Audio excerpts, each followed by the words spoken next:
No matter where you stand on the issues, we can all agree that activists shouldn't have a say over which nonprofits you can support. But that's exactly what is happening right here in the US, home of the world's most generous population. At least for now, that is. I'm Jeremy Tedesco with Alliance Defending Freedom. Left-wing groups are waging public pressure campaigns that strike at the very heart of freedom and giving. In particular, activists are targeting key financial institutions that manage donor-advised funds, demanding that these institutions divulge confidential information about their own account holders.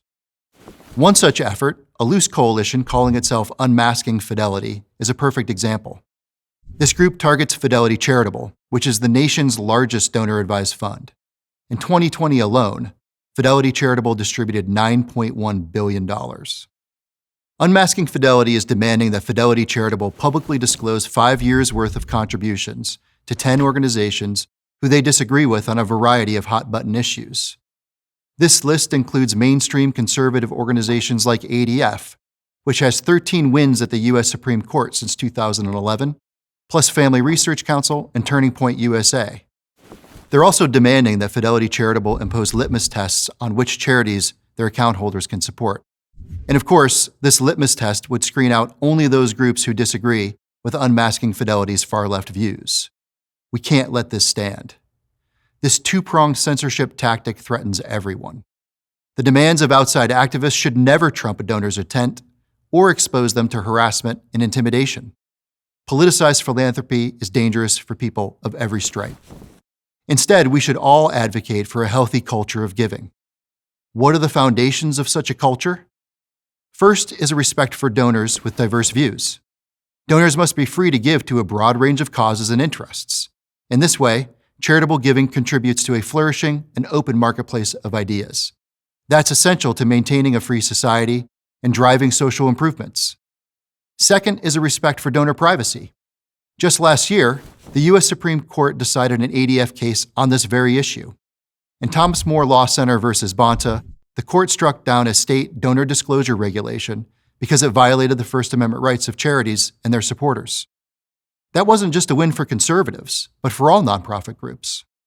That includes organizations like the ACLU, the NAACP, the Human Rights Campaign, and Southern Poverty Law Center, which all joined amicus briefs in support of ADF's position in that case. But important court victories can't single-handedly protect a culture of freedom and giving. If activist coalitions like Unmasking Fidelity have their way, our nation's unique philanthropic culture could still be destroyed.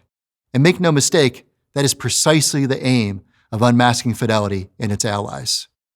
If a leader like Fidelity Charitable caves, many more institutions will likely follow its lead. And it appears they may already be buckling to the pressure. At ADF, we hear frequently from Fidelity Charitable account holders that they face obstacles to supporting us from their own funds. And we're not alone. This is happening to other conservative groups as well. Thankfully, those who care about the freedom to give are taking action. More than 1,800 Americans recently sent a letter to Fidelity Charitable, urging it to decline Unmasking Fidelity's invitation that it serve as a roadblock to giving. Those signatories included over 1,400 people who signed the Philadelphia Statement, plus 350 financial advisors and investment professionals, and several leaders of nonprofit organizations. In response, Fidelity Charitable reiterated its commitment to be cause neutral and to refrain from limiting grant-making to specific organizations based on political, religious, or philosophical grounds. Well, that's a welcome reassurance, but as we all know, talk is cheap. We must continue to hold financial institutions like Fidelity Charitable accountable until they live up to their promises to respect the freedom of the donors they serve. Find out more about what you can do by visiting freedomtogive.org. You can find more videos like this on our YouTube channel, and don't forget to click the notification bell.